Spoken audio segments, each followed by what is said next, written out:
Muito bom. Vou embarcar aqui o Fernando Moraes, tá, gente? Boa noite. Boa noite a todos. Boa noite, Florestan, Tereza, Jefferson Viola, Sara Góes.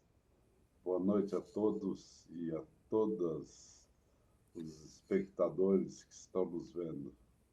Boa noite, Fernando. Uma honra ter você aqui com a gente. Acho que deu um problema no áudio. Não, eu estou tirando o áudio dele toda vida que vocês falam por conta do eco. Tá? Tá. Tá bom. Tá bom. Aí. Bom, vamos começar então. Fernando, é o seguinte, esse segundo volume é uma trilogia que você fez, né? Essa segunda obra, ela trata do período, né, de 1989 e vai até a eleição de 2002, né? Você, de início, tinha a ideia de colar no presidente Lula, né? Ficar 24 horas ali do dia ao lado dele e contar com isso a história do personagem do lado de dentro da presidência. Mas o Lula não topou, não queria um carrapato na vida dele, e você teve que fazer um livro diferente daquilo que estava imaginando. Você fez mais de 20 viagens internacionais com o Lula para escrever essa trilogia. Deu certo? O que a gente vai descobrir sobre Lula nesse segundo volume? Olha, a minha ideia, como você lembrou muito bem, era fazer um livro que, na verdade, não tinha nada de original.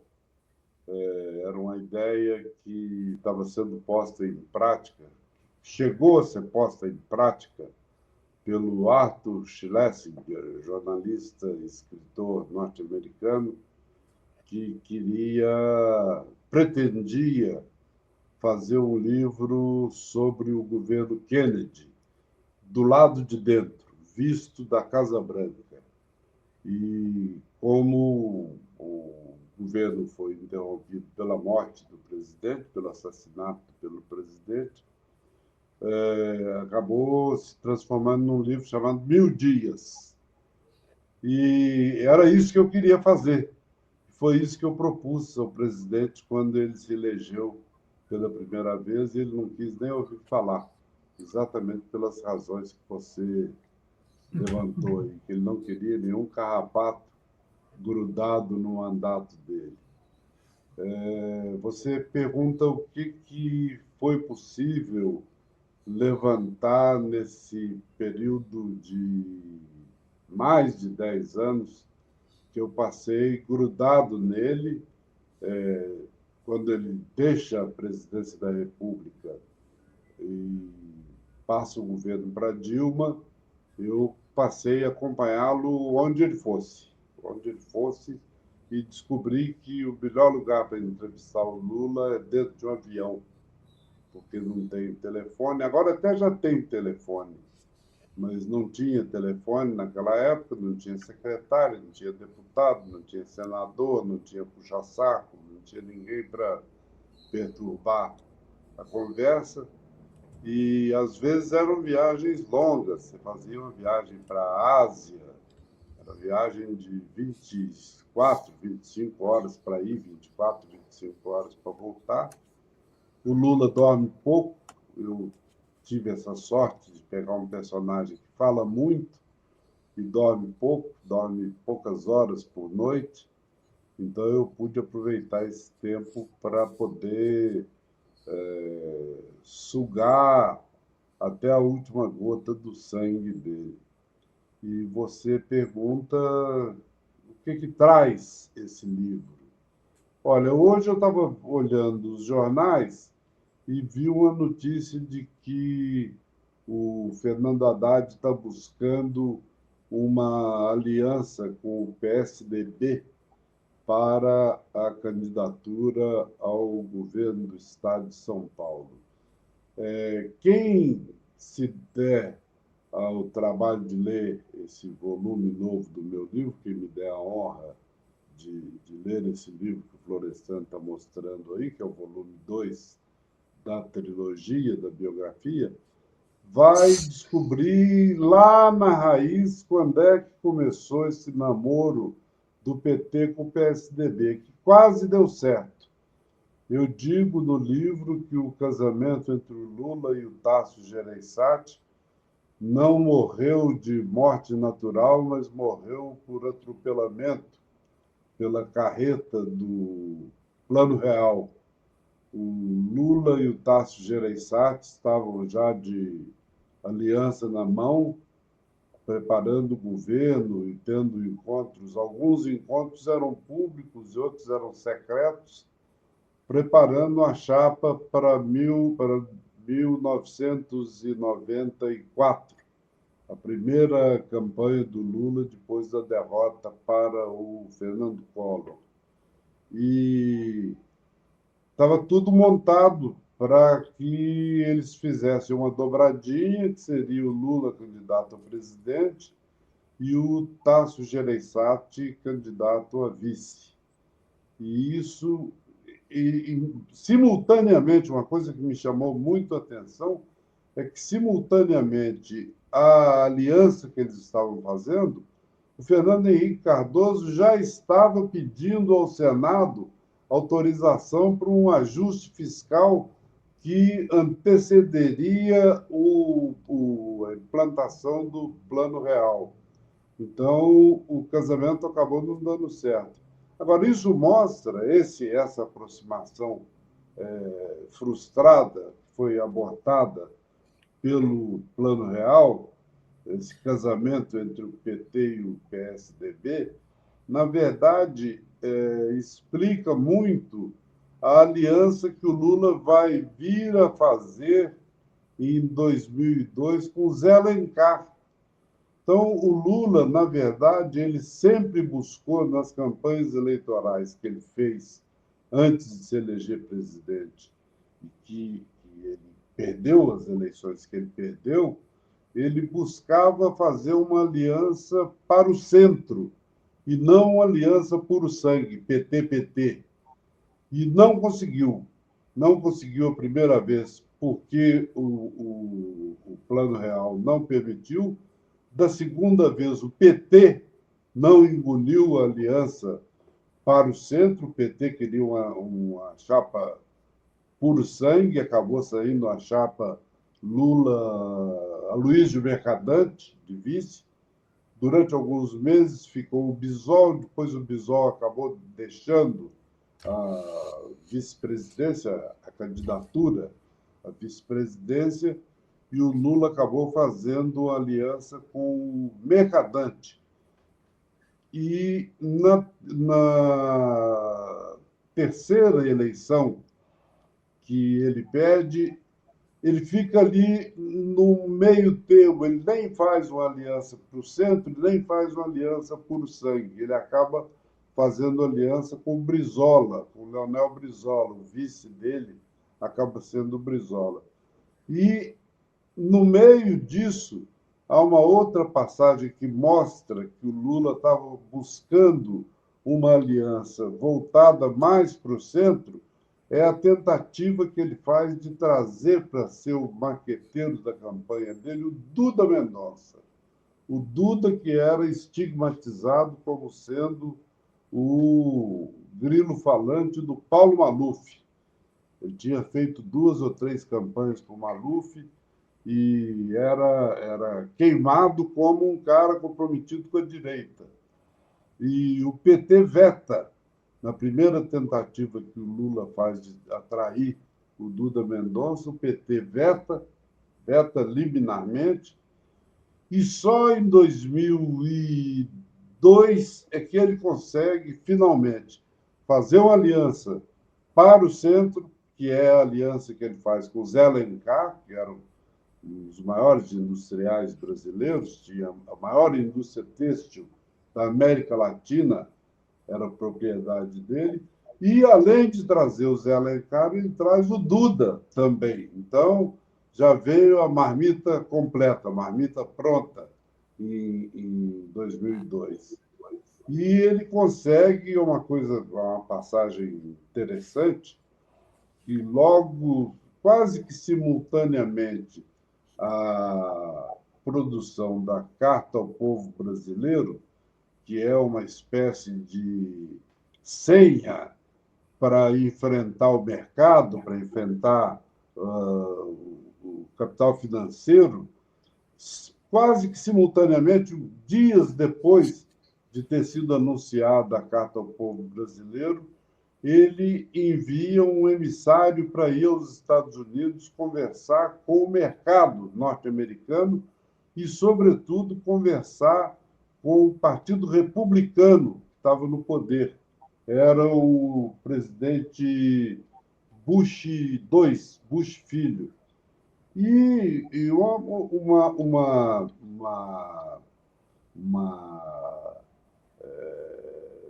previsão que qualquer pessoa, qualquer analista faria, é que ele mandaria para os Estados Unidos. Aconteceu alguma coisa aqui? Está tudo certo aqui, nós estamos te vendo bem. Aqui aconteceu alguma coisa? Estão me vendo bem? Estamos. Tudo tranquilo. Tá bom. Vendo e ouvindo bem. Tocou Sim. aqui sem que eu quisesse. Eu desliguei, mas não desliguei direito. Todo mundo esperava que ele mandasse para os Estados Unidos para fazer as alianças com o Bush filho e com Wall Street, alguém mais comprometido com o centro do PT. E ele me manda para Nova York, para Washington, ninguém menos que o ex-guerrilheiro Zé Dirceu, treinado em Cuba e que tinha vindo fazer guerrilha, tinha voltado para o Brasil para fazer guerrilha. É o Zé que vai conversar com os Bush e com o Wall Street. O livro, inclusive, traz uma foto muito curiosa do Zé Dirceu em Wall Street, passando a mão na ponta do chifre daquele touro, famoso touro da porta da Bolsa de Valores dos Estados Unidos. Então, o livro traz, além de trazer um retrato não só do Lula, mas da circunstância em que o Lula foi candidato, em que o Lula participou das diretas, em que o Lula foi constituinte, perde a eleição para o Fernando Collor, perde a primeira eleição para o Fernando Henrique Cardoso, perde a segunda eleição para o Fernando Henrique Cardoso, e, finalmente, em outubro de 2002, se elege presidente da República, o primeiro operário, o primeiro trabalhador da história da República a se eleger presidente do Brasil. O livro traz muito bastidor, o livro traz muita história que acompanhei, eu que tinha acompanhado, parte como político, como ativista político, como militante, embora nunca tenha sido do PT, eu votei no Lula em todas as campanhas dele, à exceção da primeira, quando ele disputou o primeiro turno com o Collor, eu votei no Dr. Ulisses Guimarães, cuja plataforma de governo eu estava ajudando a fazer. O Florestan está mostrando aí uma foto em que o Lula, na Constituinte, o Lula costura ali, exatamente, o Lula está ali costurando um conchavo com o doutor Ulisses e com o Afonso Arinos de Melo Franco. Foi um golpe que tentaram dar no PT de fazer uma constituinte pré-fabricada, que chamavam de Comissão Constituinte Nacional, presidida pelo Afonso Arinos. Imagina, Afonso Arinos, o homem que era o autor da primeira lei antirracista no Brasil, ninguém podia duvidar das intenções do Afonso Arinos, mas o PT não engoliu o golpe deles, não. E sempre as coisas no Brasil são sempre resolvidas pelo andar de cima, né? acabou não saindo a constituinte que o PT queria, que era uma constituinte eleita exclusivamente para redigir a nova Constituição, mas, ao mesmo tempo, tiveram que engolir uma constituinte que tinha 1/3 dos senadores eleitos não para serem constituintes, mas para o trabalho ordinário do Congresso Nacional. Então, eu acho que, já estou me estendendo demais na resposta, mas eu acho que esse segundo volume ele traz um pouco do retrato do Lula nesse período, mas traz também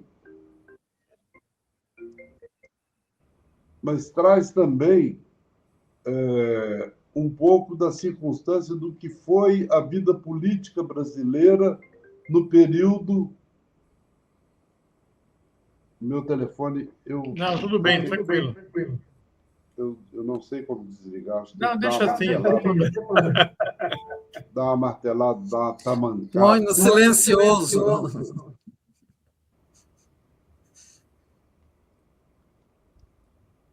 Agora não estou me vendo, não estou me enxergando. Nós estamos te vendo. Bom, então eu vou continuar aqui sem me ver. Mas então é um período que vai da primeira eleição para o executivo depois da ditadura militar, que é a eleição para governadores dos estados, que é uma eleição que o Lula disputa e perde para o Franco Montoro, aqui em São Paulo, e que é um pouco da história política brasileira que vai até outubro de 2002, quando ele finalmente se elege presidente da República. Mas esse é o primeiro volume, né? Esse é o segundo volume. O primeiro volume conta detalhadamente, minuciosamente, a prisão dele de 2018, termina na hora que o capítulo, a abertura, um capítulo de 80 páginas, termina na hora que ele se deita na cama da cela da Polícia Federal em Curitiba, e aí eu corto o livro e levo ele para outra prisão de 1980. Eu tive o privilégio, não sei se é feliz ou infeliz privilégio, mas como jornalista, um privilégio de ter estado ao lado do Lula nas duas prisões dele, na prisão de 80, quando ele na casa dele dormiam o Frei Beto e o Geraldinho Siqueira para servir de alarme caso ele fosse preso, como de fato veio a ser preso, e tive a oportunidade de acompanhar de perto a prisão de 2018, porque, como eu já estava fazendo a biografia, já estava trabalhando para a biografia, eu tive acesso a momentos daquelas 72 horas que antecedem a prisão dele, a momentos que nenhum outro jornalista teve. Por quê? Porque eu não estava fazendo cobertura, eu estava grudado no calcanhar dele já fazia alguns meses. Então, o primeiro volume termina com a derrota dele para o Montoro. Tem uma passagem curiosa, para quem não leu, que ele desiste. Tem um dado curioso, um traço de personalidade interessante do Lula, que ele lida muito mal com as derrotas. Acho que todo mundo lida mal com derrota, mas ele, particularmente... De novo tocou o bendito telefone. Acho que vou ter que dar uma martelada. Será que é o Lula querendo falar com você? Não, não é, não. Você sabe que outro dia eu estava dando uma entrevista para o Mário Kertes, lá da Rádio Metrópole de Salvador, e interromperam a entrevista ao vivo como essa, e era o Lula. E eu não tinha como dizer, podia parecer uma coisa pretensiosa, uma coisa cabotina, eu dizer para o Mário Kertész, vamos interromper a entrevista que o presidente da República quer falar comigo, e eu tive que dar um golpe ali, mentir, para não parecer metido a besta, mas o Então, eu Lula... queria aproveitar a sua interrupção para perguntar, pode ser? Tá bom, claro, aproveite. Senão, daqui a pouco o tempo acaba e a gente também não pergunta aqui. Eu, Miola, também temos coisas a te perguntar. Olha, você até... Eu vi uma entrevista sua em que você diz que a obra do Lira Neto, a trilogia sobre Getúlio, te ajudou, te inspirou a transformar em trilogia aquilo que inicialmente podia ser um livro ou dois, e tal. Mas há uma diferença importante, que o Lira Neto escreveu sobre um personagem que já cumpriu seu papel na história, já se foi, né, e tal. E você está fazendo uma espécie de obra aberta, né? Porque o Lula está fazendo história enquanto você escreve a história. E eu tenho muita curiosidade de saber até onde irá o terceiro volume, né? Eu li o primeiro, não li ainda o segundo, que você falou que termina na chegada à presidência, mas vai ter 4 governos para você escrever, né? Eu acho, se ele ganhar a eleição ano que vem, né? Então, mas essa é uma curiosidade que você nem pode me responder. O que eu vou perguntar é sobre algo que se diz que você é talvez a única pessoa ainda do círculo mais próximo do presidente, seja do mundo político ou de outras áreas, que ainda fala não para ele e que ainda diz a ele coisas que ele não gosta de ouvir. Porque o presidente, nesse atual mandato, se tornou uma pessoa muito fechada e muito refratária à crítica ou assim um comentário divergente ou coisa assim. Isso é de fato? E me conta uma experiência dessas, um caso desses que você disse a ele coisas que ele talvez não gostaria de ouvir de outro, mas de você ouviu. Que um dos privilégios de estar fazendo esse trabalho primeiro, a questão de estar escrevendo sobre alguém que está em ação, alguém que está vivo. Quais são as vantagens e as desvantagens disso? O Rui Castro, por exemplo, diz que se recusa a fazer biografia de personagem vivo. Ele só faz de morto e, de preferência, que não tenha descendentes. Eu acho que tem lá suas vantagens isso. O Lira, por exemplo, ao ter feito a biografia de Getúlio, está tendo uma visão com um distanciamento temporal que já permite fazer juízos meio com um olhar histórico sobre Getúlio. Então, isso é uma vantagem. Agora, tem uma outra vantagem que me beneficiou ao fazer os livros sobre o Lula, fazer esses 2 livros sobre o Lula, que é o seguinte: nada substitui o olho do autor. Não há nada. Uma coisa é eu te entrevistar, Tereza, para você me contar uma passagem que você testemunhou com o doutor Ulisses, por exemplo. Outra coisa é eu próprio assistir aquilo. Então, o olhar do autor, e isso aí todos vocês que são jornalistas sabem disso, o olhar do autor é insubstituível. Não há nada que te dê uma visão mais real, realística, do que o seu próprio testemunho do que está acontecendo. O fato de eu não ser petista, não ter ligação formal com o PT, facilitou e facilita muito o fato de que eu diga ao presidente coisas que talvez, se eu fosse do partido, eu tivesse uma certa reverência para me dirigir a ele. Eu não sou irreverente, eu chamo ele de senhor. Depois que ele virou presidente da República, eu passei a chamá-lo de senhor. Eu tenho muitos amigos que chamam ele de Lula. Eu não chamo ele de senhor, de presidente. Mas eu, várias vezes, você pergunta por circunstâncias em que isso aconteceu, Várias vezes eu cheguei a dizer para ele: presidente, o senhor está falando coisas aqui na minha frente e parece que o senhor está se esquecendo que eu estou escrevendo um livro a seu respeito. E que isso pode, segundo o meu critério, isso que eu acabei de ouvir o senhor dizer, isso pode entrar no livro. E ele, das 2 ou 3 vezes em que isso aconteceu, ele diz o seguinte, ele respondeu sempre da mesma maneira.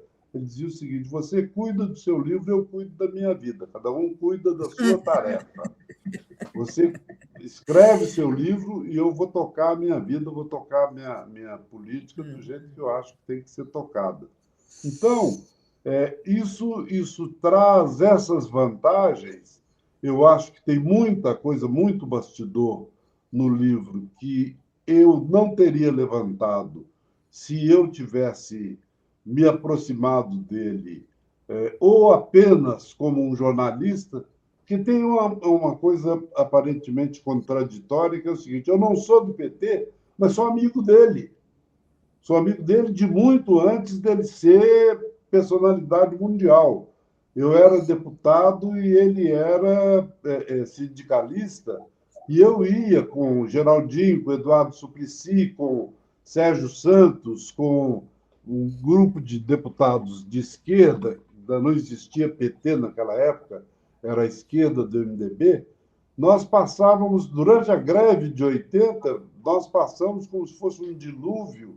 Passamos 40 dias e 40 noites na porta das fábricas do ABC para testemunhar a brutalidade da polícia. E isso acabou, no meu caso pessoal, isso acabou me aproximando muito do Lula, pessoalmente, do ser humano Lula. Eu conheci o Lula em 75, semanas depois do assassinato do Vladimir Herzog, quando ele vai fazer uma visita de solidariedade ao Audálio Dantas, no Sindicato dos Jornalistas. Foi o dia que eu o conheci. Então, essa aproximação, é claro que isso cria, que você conviver com a pessoa durante tanto tempo e com a intensidade com que eu convivi com ele, que isso acaba inevitavelmente criando laços afetivos. Embora eu mantenha esse formalismo, embora eu mantenha essa reverência de chamá-lo de seu presidente, há uma ligação pessoal entre nós que facilita muito as coisas, que deixa o Lula muito à vontade, deixou, ao longo desse tempo todo, deixou o Lula muito à vontade para falar na minha frente coisas que provavelmente ele não diria se estivesse apenas um jornalista ao lado dele. Então, eu acho que as coisas não são tão simples. É melhor fazer biografia de alguém que já morreu ou é melhor fazer biografia de alguém que está vivo? Eu escrevi sobre vivo, sobre morto, escrevi sobre Olga Benário, que foi morta, eu ainda não tinha nem nascido. Escrevi sobre o Paulo Coelho, que é meu contemporâneo, tem a minha idade, e acompanhei ele vivo, fazendo as loucuras dele pelo mundo afora. Então, eu acho que o saldo final da minha relação com o Lula para o interesse, para o único interesse que eu considero válido, que é o interesse do leitor. Eu escrevo o livro pensando no leitor. As pessoas me perguntam: você não pensou no Lula na hora que você estava escrevendo tal coisa assim, assim? Você não pensou que ele podia reagir mal? Eu nunca pensei no Lula enquanto eu estava escrevendo o livro. Eu pensava sempre no leitor. O que o leitor vai achar desse livro? Que informação eu posso trazer para ele para ajudá-lo a entender, sem ser cientista político, sem pretender ser analista político, trabalhando o tempo todo como repórter. Um bom vício que eu trouxe de redação é que eu faço os meus livros como se fossem grandes reportagens. Esse primeiro volume, que já tinha saído, e esse segundo volume que está sendo lançado agora, são grandes reportagens que eu poderia ter, assim como publiquei em livro, eu poderia ter publicado em capítulos, em jornais, em alguma revista, em alguma outra publicação. E sobre dizer coisas que ele não gostaria de ouvir?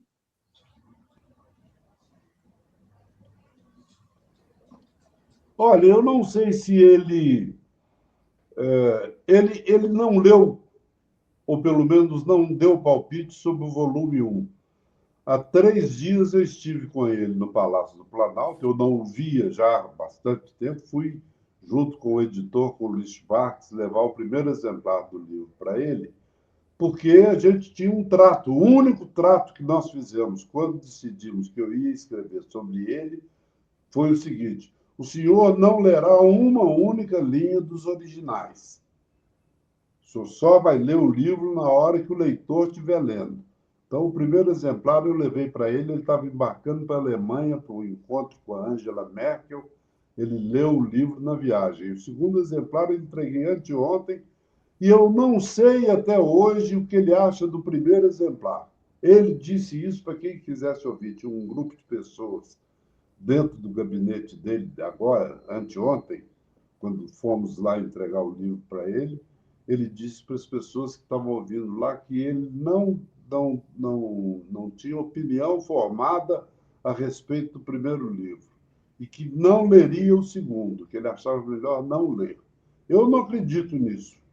Eu acredito que ele leu o primeiro livro e acredito que ele vai ler o segundo, já deve estar lendo o segundo livro também, e é possível até que esteja lendo de trás para frente, pelo índice onomático, para ver quem são as pessoas que são citadas.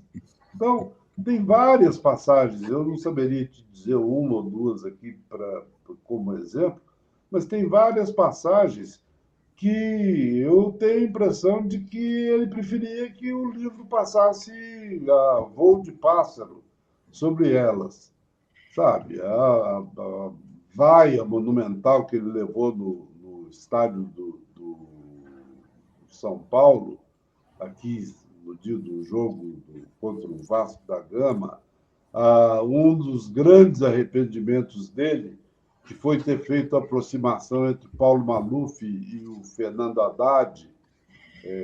Ele se arrependeu, eu acho que é um dos maiores arrependimentos da carreira política dele, foi aquela bobagem de ter ido procurar o Maluf, em troca de 1 minuto e meio de televisão a mais, ele foi lá e aquilo ali foi um negócio que virou uma nódoa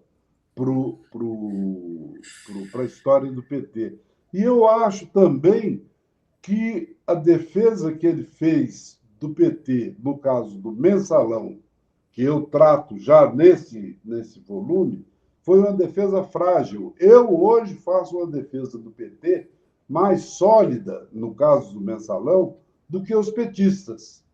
Eu acho que os petistas, ao longo dos governos, os petistas engordaram um pouco demais e perderam um pouco da radicalidade que eles tinham no começo do partido.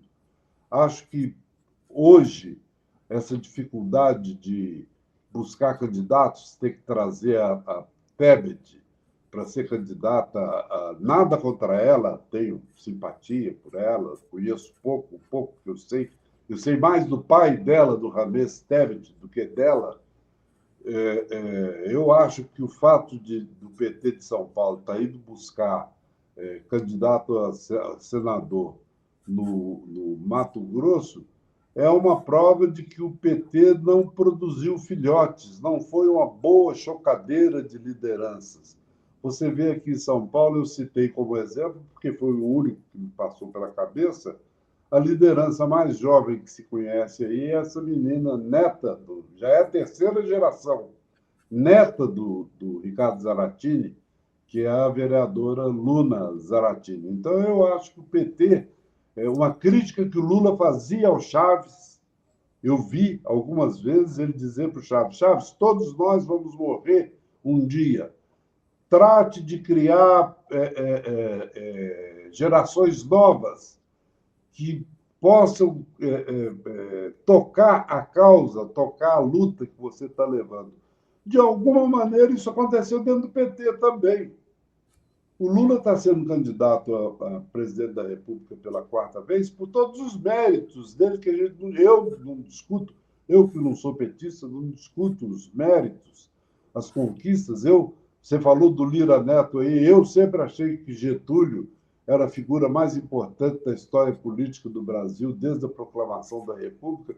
Hoje eu estou convencido de que essa figura é o Lula. Se você me pedir 3 grandes brasileiros, eu vou falar Dom Pedro II, Getúlio Vargas e o Lula, sem absolutamente nenhuma dúvida a respeito disso. Agora, não deixaram filhotes. Não deixaram filhotes. Você vê, está voltando à vida pública agora o Zé Dirceu, que tem a idade do Lula, tem a minha idade, tem 80 anos. Então, isso mostra que o conselho que o Lula deu ao Chaves repetidas vezes, crie novas gerações, permita que o partido gere outras gerações. Não, ele cobrava isso do Chaves e, na verdade, não chegou a praticar dentro do PT. Miola. Fernando, boa noite. Um prazer te ouvir aqui. Essa conversa muito saborosa. Muita gente está comentando aqui da leitura do primeiro livro e agora do segundo. Mas tu fosse um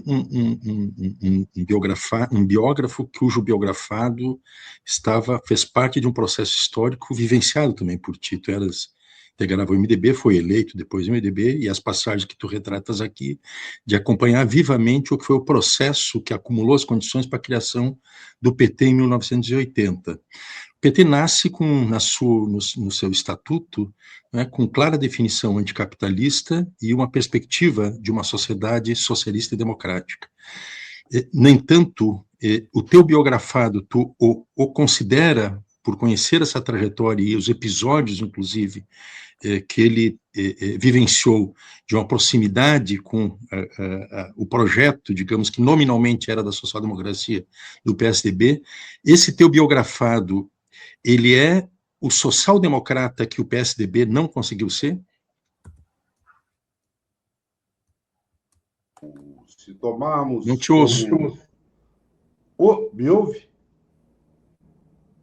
Vocês me Agora ouvem? sim. Agora sim. Estamos ouvindo. Se tomarmos como referência o ano de 1980, quando foi criado o PT, e o mundo de hoje, a gente há de ver que houve transformações profundas na sociedade, não só na sociedade brasileira, mas na sociedade como um todo. Basta virar os olhos para fora, que a gente verá isso. Eu concordo com você. O PT de hoje ocupou o lugar que o PSDB deixou escapulir, que era de ser o lugar que o Brizola havia pensado. O Brizola pretendia que o velho PTB, quando ele vem do exílio e tenta criar o PTB, que é impedido pelo Golbery e pela Ivete Vargas, e que ele acaba criando o PDT, ele era o representante, o PDT era o representante no Brasil da social-democracia, da Internacional Socialista. O PT de hoje é muito mais social-democrata do que o PDT do Leonel Brizola e muito mais do que o PSDB do Fernando Henrique Cardoso, do Serjão, do Mário Covas, do Zé Serra e de todos eles. Não é casual que ele tenha buscado, que o Lula tenha buscado alianças com o social-democrata, com o Tasso Gereissati, e não é casual que ele tenha chamado o Geraldo Alckmin para ser vice dele, que era um tucano puro sangue. Porque há uma diferença entre o Alencar, chamar o vice, chamar o Alencar para ser vice e chamar o Alckmin para ser vice. O Alencar foi chamado muito menos por convicções partidárias. O Alencar era do PL. Quem celebra a aliança entre PT e o Zé Alencar é o Valdemar Costa Neto. Então, a gente não pode perder de perspectiva isso. O Geraldo Alckmin, não. O Geraldo Alckmin é fundador do PSDB e só saiu do PSDB porque o PSDB virou subnitrato de pó, de sabe Deus o quê. Mas eu concordo com você, Miola, quando você diz que o PT de hoje ocupa o papel que o PSDB pretendia ter ocupado e que não conseguiu fazê-lo. Não conseguiu fazê-lo por incompetência política de seus dirigentes, alguns por uma questão etária, ficaram velhos, outros porque morreram, e outros porque simplesmente não eram social-democratas. Você pega um João Dória, por exemplo, passou a ser o herdeiro do PSDB, se elegeu governador do Estado, se elegeu prefeito, se elegeu governador do Estado, e tinha tudo para disputar a eleição para presidente da República, porque ele estava tocando a questão das vacinas durante a pandemia com uma competência profissional muito grande, e eu falo isso sem ser um simpatizante da figura do João Dória. O João Dória nunca foi social-democrata, ele sempre foi muito mais um representante do mercado, do capital financeiro, desse universo agentário, do que um social-democrata. Então, eu concordo com você, a resposta é sim, eu estou fazendo esse mistifório todo para responder afirmativamente. O PT ocupa hoje o papel que o PSDB pretendia ter ocupado na história política brasileira contemporânea. Sara? É isso. Fernando, deixa eu tirar aqui. Tem muitas perguntas da comunidade, eu vou atravessar com uma minha, que eu tenho um otimismo cego, assim. O nocaute foi muito marcante como uma trincheira e ele foi um espaço de socialização muito importante também no momento em que as pessoas perdiam muito a esperança, né? E tinham dificuldade de entender que momento era aquele que a gente vivia. Vez ou outra eu olho e eu vejo que o nocaute nunca foi excluído do YouTube. Existe a possibilidade dele voltar? Olha, eu acredito que determinadas coisas são genéticas, são transmitidas pela genética. E uma delas é a sorte. O meu pai ganhou 2 vezes na loteria, uma delas na loteria esportiva, nessa Mega Sena. E eu tenho a esperança de ganhar na loteria. Se eu ganhar na loteria, o nocaute volta, senão não volta. Não tem dinheiro, não tem de onde tirar dinheiro e não, sabe, não tem mecanismos para pôr para funcionar. Eu não tenho vocação para ganhar dinheiro. E, portanto, o nocaute fechou exclusivamente, não teve 2 razões para fechar o nocaute, teve uma única: falta de recursos. Falta de recursos. Não tinha dinheiro, não tinha de onde tirar, tivemos que fechar as portas. Se eu ganhar na Mega Sena, o nocaute volta no dia seguinte. Ele continua aberto. Quem quiser ver, é só entrar nocaute.com.br. Ele está disponível com tudo que foi publicado, que mostra que a gente fez jornalismo de boa qualidade, jornalismo comprometido. E como muita gente, nós não fomos os únicos, não vocês fazem jornalismo de boa qualidade, agora foi uma trincheira a menos. E não por acaso o nocaute fecha quase que simultaneamente ao fechamento do blog do Paulo Henrique Amorim, uma questão de semanas separando o fim do nocaute e o fim do Paulo Henrique. Muito bem.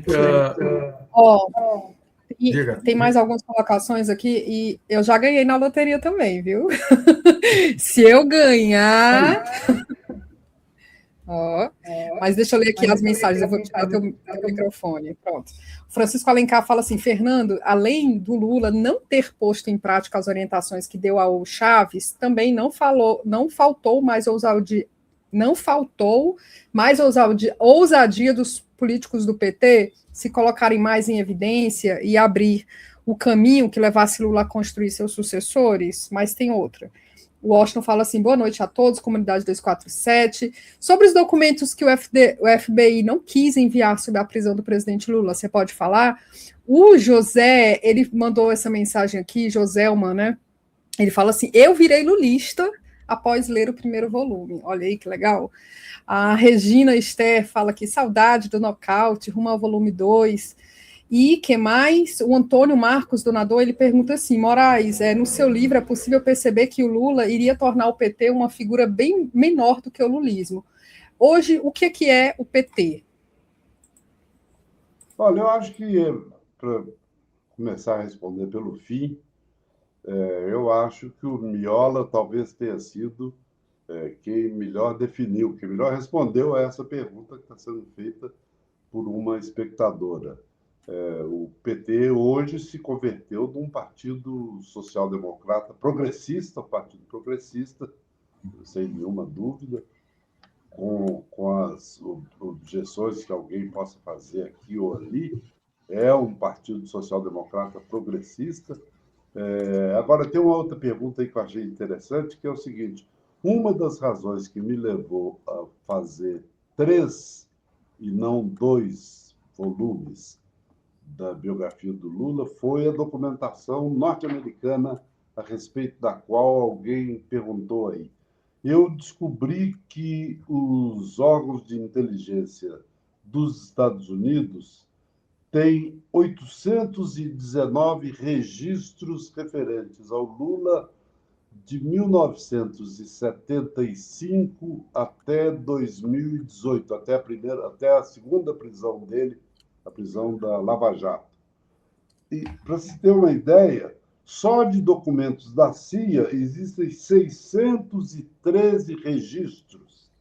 Existem do Departamento de Defesa 37 documentos, cada um deles com pelo menos 183 páginas.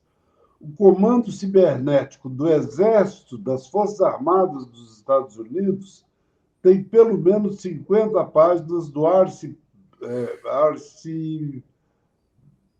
eu enxergo um pouco com esses óculos, Iceberg, que é o arquivo das Forças Armadas norte-americanas.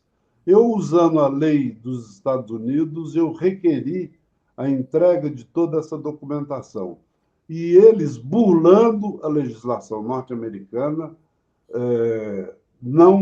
só deram o rol do volume de documentos que eles detêm sobre o presidente Lula, que deve ir desde bobagem, desde papagaiada de Araponga, até documentos graves. Para você ter esse volume e dessa origem, no sistema de informação militar norte-americano, ter essa quantidade de documentos sobre o Lula, certamente eles têm documentos graves, investigações graves sobre sigilos, segredos de Estado brasileiros. Eu estou, nesse momento, eu passei para o presidente da República 16 procurações. Ele, enquanto estava na cadeia, ele me deu 16 procurações, que é uma demonstração de confiança indiscutível, porque eram procurações em branco para eu preencher e submeter às autoridades americanas. Nesse momento, ele está com 16 procurações minhas, que eu vou mover uma ação judicial, porque a ação administrativa interna dos órgãos de segurança não rendeu resultados. Então, eu vou entrar na Justiça, na Suprema Corte dos Estados Unidos, exigindo que esses documentos sejam entregues para que eu utilize no volume 3, ou até, cheguei a sugerir isso para o Luiz Schwartz, para o meu editor, ou até editar um livro exclusivamente com a documentação norte-americana, documentação secreta norte-americana sobre o presidente Lula. Bom, Fernando, eu queria agradecer muito a sua participação aqui. Era para ser meia hora, quase fechamos 1 hora de conversa, e acho que todos nós aqui ficaríamos muito felizes se houvesse a possibilidade de continuar mais tempo essa nossa conversa. Espero que você retorne em breve, né? Espero que todos que nos acompanharam comprem o livro, leiam os 2, que são sensacionais, né? E queria te fazer uma última questão, que você pode responder rapidamente. Acompanhando o Lula em toda a sua passagem do sindicalismo até chegar à presidência da República e passando por passando pelas 2 reeleições, como é que você vê esse quadro? Você acha que o Lula fatura a 4ª? O primeiro brasileiro a passar 16 anos como presidente da República, escolhido pelo povo. Porque Getúlio foi presidente durante 15 anos, quase 16 anos, mas é preciso considerar que a primeira parte do governo Getúlio ele estava como presidente revolucionário, que vai de 30 a 34, e depois tem o período do Estado Novo, da ditadura do Estado Novo, que vai de 1937 até 1945. Então, eu estou convencido de que o Lula ganha essa eleição sem absolutamente... Não é wishful thinking, não é manifestação de desejo, suposição, não. É uma convicção de que essa eleição está no papo. Está no papo. Não vai ser fácil, não. Não vai ser uma eleição fácil, talvez seja uma das eleições mais difíceis dele, mas essa eleição ele vai terminar vitorioso. Tenho convicção disso, sem partidarismo, não sou de PT, não sou, enfim, não tenho ligação formal nenhuma com ele, mas estou convencido de que ele ganha essas eleições, felizmente, porque vai nos livrar de uma outra ditadura militar. Deixa eu falar 2 coisas rápidas, Fernando. Bom, primeiro, lamentei muito que eu não estava em Brasília semana passada para eu ir lá tietar no seu lançamento aqui em Brasília. Quem sabe a gente ia a Sobradinho, como da última vez que você esteve aqui. Lembra do nosso passeio a Sobradinho? Bom, eu quero te dizer o seguinte, você fica devendo. Eu perguntei, não era o que você escreveu que o Lula não gostaria, é que dizem que hoje você chega lá e diz, presidente, isso está errado, presidente, você não devia ter feito isso. Era sobre política. Opiniões políticas que você dá que o contrariam. Mas aí você não tem mais tempo para você responder agora. Eu fico devendo. Já que eu prometi ao Florestan que eu volto, eu vou voltar para começar respondendo a sua pergunta. Tchau, obrigada, foi ótimo. Tá bom? Tchau, querido. Tá bom, muito obrigado a todos. Desculpe ter sido tão extenso. Imagina. Não, foi ótimo. Muito agradável. Foi ótimo. Um abraço. Tá bom, muito obrigado. Tchau, tchau.